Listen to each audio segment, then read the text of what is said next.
Welcome, friends and colleagues. Can you hear me okay if I stand here and don't move around? Well, what an excellent collaborative project VEBB is. A real delight for me to be part of it. And what a privilege to share the stage with these knowledgeable speakers today.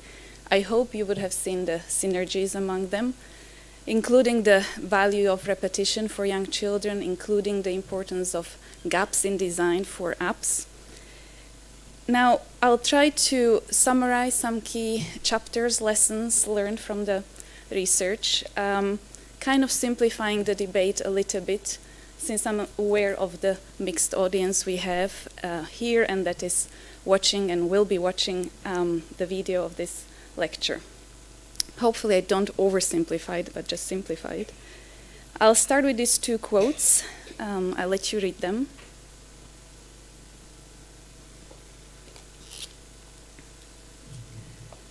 So to me, the first quote is really about the fear of the unknown and the new experiences that we have with digital books.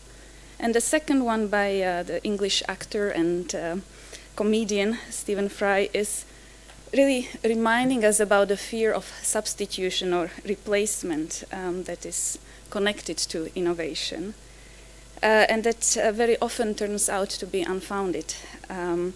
Because we do continue with stairs even though we have lifts and elevators. They serve different purposes. They appear in different contexts. And, you know, I do think this is a nice metaphor for digital books, actually, in terms of how we think about them and their value in society. So I'll try to talk about some key messages for researchers, educators, and designers. And I'll do that in a broader framework that you will be familiar with and hopefully people watching will be familiar with. It's certainly very much in the media, this notion of screen time and how harmful that can be for young children. The print versus e-book dichotomy that we heard about today, and then some adult studies that are mobilizing some concerns in parents when it comes to children's digital reading. I should emphasize that these are some trends, these are some general tendencies that are not necessarily conclusions, and they are based on multidisciplinary work. So first, the screen time debate. Well, here is a recent example, very much circulated in the media. Many researchers with a pediatrics or clinical psychology background use the term screen time as a measure of children's engagement with technologies that can be used to predict or relate to specific health outcomes in young children. And if you have this approach, then you can relate it to pretty much anything. The problems, as we see that with this approach, is first of all, what is a screen? How is this defined? When we look at the definition in a Cambridge dictionary, it can be part of a television, it can be part of cinema, part of an iPad or a Kindle. And time, as we know, is also a very broad concept. It can be defined and measured in terms of length, but we do know that young children often use screens in short bursts. There is this so-called pass-back effect when parents just pass back their phone to their young children. So it's not something that's easily measured. And as we heard from Adriana, there are real issues when it comes to measuring the time children spend with technologies if we ask parents. These measures are very often not accurate, and we can use Google Analytics, we can use embedded features in iPads to get an idea of what's really going on. But still, what is this telling us about children's actual engagement with screens? So, with colleagues, this is a quote from an article we wrote with Professor Sonia Livingstone. You see, this was in 2017, where we suggested that this notion of screen time should be dropped as a term. And it hasn't been dropped. In fact, it has been adopted by popular discourse and continues to be a very popular term if you search for it on Google. Certainly part of the media hype and the huge concern that many parents have when you just mention a digital book. It has, the screen itself has influenced our relationship with information, with entertainment, as we heard from Christine this morning or this afternoon. It has influenced our communication, there is no doubt about it. But to study it with young children, we do need to talk about the C's, we do need to talk about the individual child, the content of the activity, where is it happening, what's the context, what is the community that is shaping these C's, and what are the connections among them. Now, these C's are not necessarily just about technologies. This is something that most parents will be familiar with. This is pretty much common sense when you think about children's engagement. And we mustn't forget that in relation to technologies. So the key message to parents, carers, caregivers, family members, whatever the definition you want to use for yourselves, there are great resources out there that help us to learn from each other in this new territory of digital technologies. We all need support and guidance. This is why crowdsourced information is very helpful, and that is available for those who seek it out, who search for it. These are excellent resources that have been put together by experts, as well as parents themselves who are constantly reviewing children's apps, children's e-books, are commenting on them, recommending each other's content. Certainly very helpful, I have found. I wanted to check the time because I was supposed to start half an hour ago, so I don't know whether I should just quickly whiz through all, try to keep the key content here. The print and digital dichotomy. I think it's really encouraging to see the agreement between the speakers today in terms of this really outdated question of is it the print or is it the e-book that's better for young children.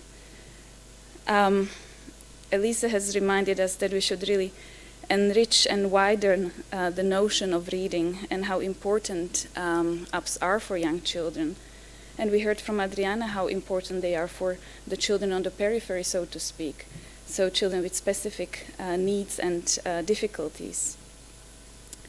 And it is certainly a message that is coming from a body of experimental research now in psychology. So it is not only literary critics who are recognizing this as an issue, but also many experimental studies that are showing that the medium itself is only part of the message. This is a quote from Mary Courage from Canada. Excellent researcher in this field as well. Now, and it also connects to Margaret's work and the notion of the particular and the respect that we need to have for each individual reader and how they engage with texts. So the model that we work with in research, when you ask about how you can define, how you can study children's digital books, it's actually quite complex, and it really needs to be broken down in these individual elements and the connections among them, as I mentioned.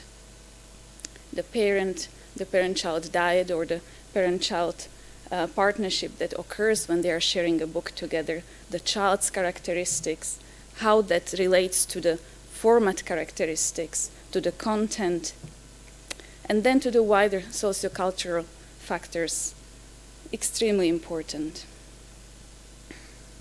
We heard a little bit about the issue of content not being there yet when it comes to children's digital books. And that is also quite well researched now, that we do know that the content of most popular children's e-books in several languages, several European languages, as well as in the USA and UK, so Anglo-American market, the quality just isn't there when we compare it to children's print books, and when we look at them with the criteria that have been established over the years in terms of what is a high-quality reading experience for the child. So that's an issue we do need to address in collaboration with designers, in collaboration with policymakers and people who make these financial decisions about funding. Hence, the message for teachers and educational professionals is to engage in this dialogue and help us to develop the best content possible. This can be achieved through various ways. One is to think about being a judge in a competition about the best children's digital book. There's an International Children's Digital Book Award that's happening annually and where we are really grateful for having teachers' feedback. There is the evaluation tool by VEBB that you can hopefully experience this afternoon as well as see on the website. There are many frameworks in place that are available for teachers. And then there is, of course, the Children's Digital Books Collective that I'll mention towards the end. Teachers need to read children's books if they are to understand them, and they need to be readers of e-books as well. I'm very inspired by Teresa Kremin's work from the Open University in the UK that has been mobilizing teachers to meet in groups and discuss children's texts. Extremely important work if teachers really are to be positioned as those who can inspire and understand what these texts are about and recommend new titles and get into dialogue with young children. So this is a shameless plug for a book that is coming out and that I had the privilege to co-write with Teresa. So now I'll move to the third issue that you will be perhaps familiar with, certainly something that we experience a lot in research discussions. So this is work coming from studies that have compared the digital versus paper reading and that have found that the digitization of text decreases comprehension. Most of these studies are coming from adult readers or young adult readers. Really, the key question for us to consider here is that the metacognition that improves from childhood through adolescent to adult years is really an important consideration because that is what influences the engagement with the text. Young children today really grow up with these digital texts. They come with different metacognitive preferences. And this is going to influence how they approach the text, how much attention they pay to the text, what kinds of expectations they build when they are given an iPad versus a print book. So this notion of screen being inferior to a print reading medium is a very important notion when we think about young children.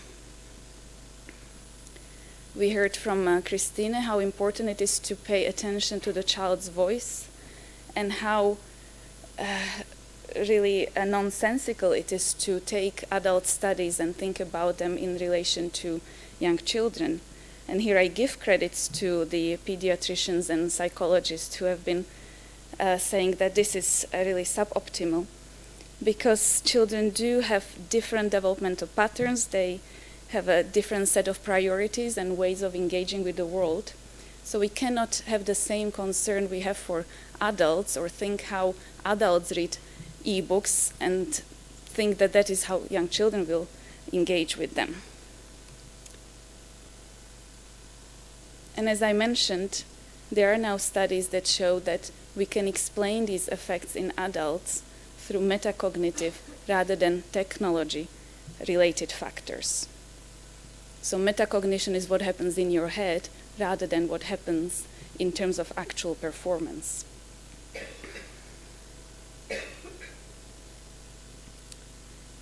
So thinking about the objective issue rather than the actual subjective experience is extremely important.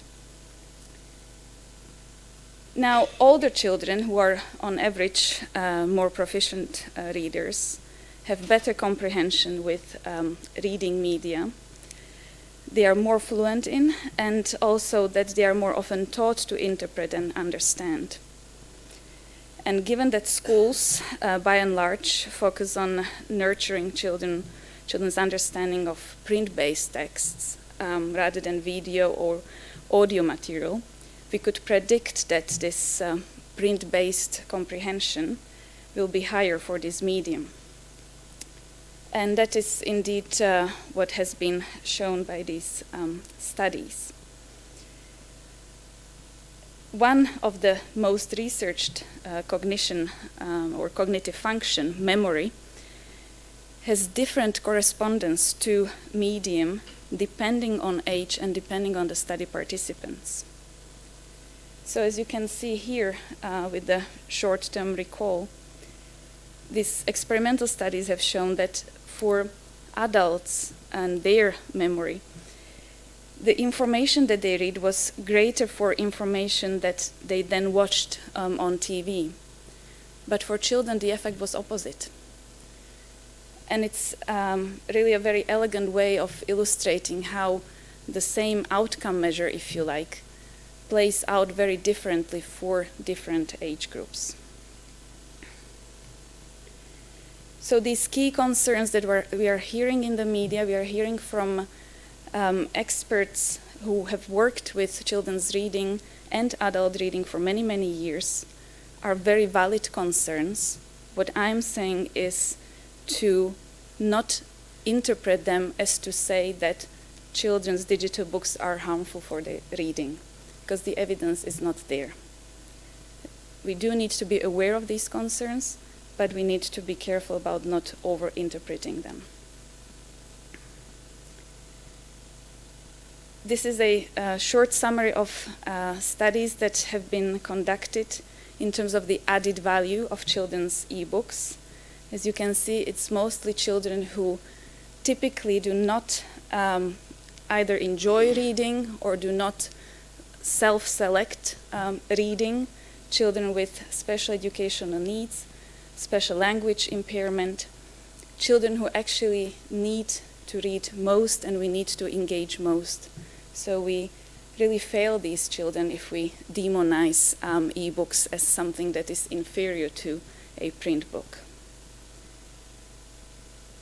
The potential added value of e-books that hasn't been demonstrated empirically yet, but is important for us to be aware of, comes from these large-scale studies, or I would rather call them projects, that are looking at the different ways how e-books add to children's reading experience and how they really widen what is possible in today's digital age with book reading. So in the last 5 minutes, I'll just summarize these different thoughts in relation to reading and a bit of a psychology-informed model of reading, so to kind of connect to my colleagues in research here. So this is the traditional RAND model of reading that you will be familiar with, coming from Catherine Snow at Harvard. And the message that we hear so often is about how can we have a new model for reading with these new exciting digital media. So if you think about the text, activity, medium, and reader, I have been trying to understand what really defines this reading medium, because the other elements of this reading model haven't really shifted so much in the past 10 or 20 years. And if we think about what defines the reading medium and how we can describe it, we can look at the different examples around us, and we saw the lovely example from Adriana. Here are some of the e-books that I have been working with that are interactive and personalized. So children can make their own stories, they can see their own face in some of the illustrations, they can choose different story paths.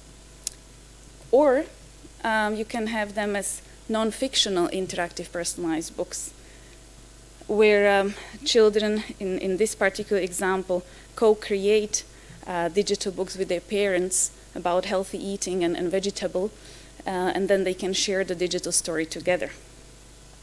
So how on earth can we study these books and understand them in their holistic way?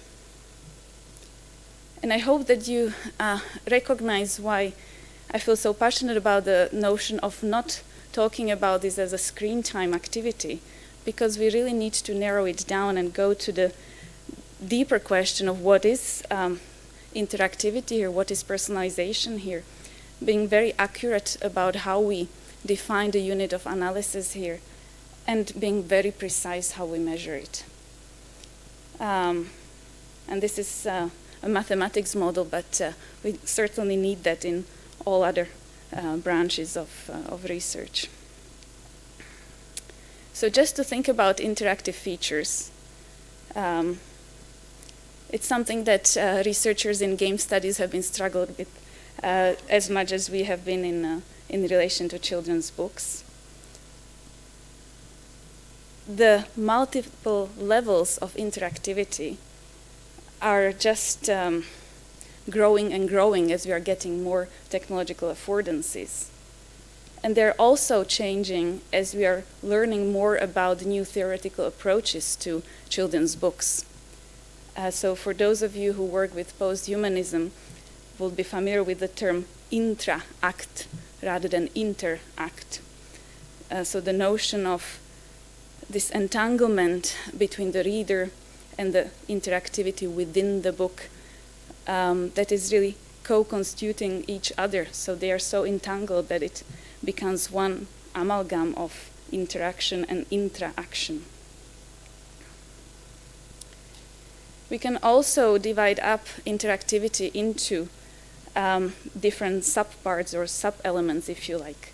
So here is one attempt of how you can define interactivity. And remember, this is looking at one aspect of an e-book that young children engage with. But there are so many possibilities in terms of how this engagement happens. It can be about user control, it can be about datafication, scaffolding, and this notion of multiple modes being at play, this touch, audio, visual, taste, and perhaps smell one day, so odor properties. And if you have this kind of definition at the back of your mind, and you're thinking about what is it that I'm going to analyze when children engage with the e-book, you can then look at the specific design elements and see how they are going to make a difference to child's engagement and to the various outcomes that you set for yourself to study. These are the few that I'm particularly excited about, and an example of a few projects that have been exploring these different aspects of interactivity.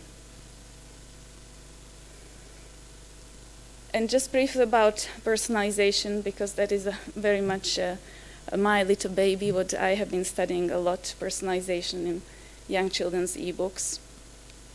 If you think about personalization more broadly, it is essentially this notion of individualizing an experience to a specific particular child or one human being. More broadly thought, it can be understood as providing a meaningful context for a reading activity. And if you look at the different products and resources around us, then you can think about static versus dynamic personalization. And static personalization is essentially having your name somewhere, or seeing your date of birth, or the town where you were born or where you come from. Whereas dynamic personalization is about using this personal information, these personal data, and adopting the content, changing the product dynamically in response to your engagement with it.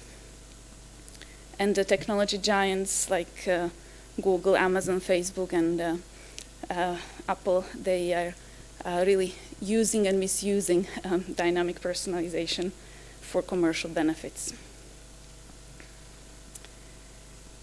So if you, this is again an attempt to divide up personalization into its individual facets so that we can study it in relation to children's engagement with e-books. And this particular model is looking at child's agency, so the notion of the child being in charge of the activity, the child being control of what is happening on the screen in terms of the story.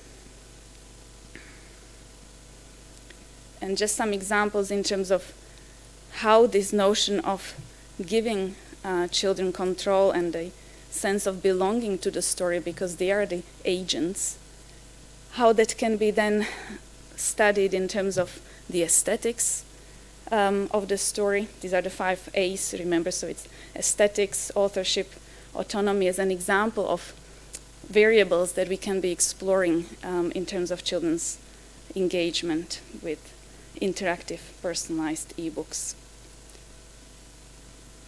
So the message for designers, we heard about the importance of gaps and making sure that children and parents or teachers they read with have some space where they can have a dialogue. That is very much aligned with the so-called slow design, making sure that there is a space for the users to bring in their own understanding of the world, if you like. In terms of personalization, the recommendations that are coming from the body of work that has been done in this area. Of course, we need to be aware and beware of the privacy issues connected to the use of personal data. It is a lovely way of combining multimedia with physical resources. It's also a good idea to incorporate some of these smart features in terms of AI and VR, and there are certainly some lovely examples coming up from the design industry. But always I would caution to focus on what is desirable rather than what is possible. So not necessarily trying to include all the fancy features out there, but rather think why they are important and whether they are based on evidence or just an innovative idea that came somewhere from a garage or, you know. So practitioners, designers, researchers, we need to work together. Ideal, we would be all wearing these different hats so that we can better understand each other, but we are not all multifaceted. So coming together in one space is extremely important, and that is what we are trying to achieve with this international collective of research and design in children's digital books. That kind of grew from a European project that Adriana and I were co-chairing one of this working group, and many people in this room were part of. And now we have this collective as part of University of Stavanger's Filiorum's projects. And we really hope that we can engage more researchers, designers, and practitioners, so educators, to come together and have a dialogue about children's digital books. So these are my key takeaways. For parents, to be a mentor, to not shy away from ebooks, but really engage with them and share them together with children and with other parents, discuss them, provide your recommendations. For teachers to become a bit of a humble student and reader when it comes to apps and ebooks, explore them together with young children. And for designers to produce these research-informed innovations that really foster what I would say desirable futures for all children. So that's it for me. Thank you.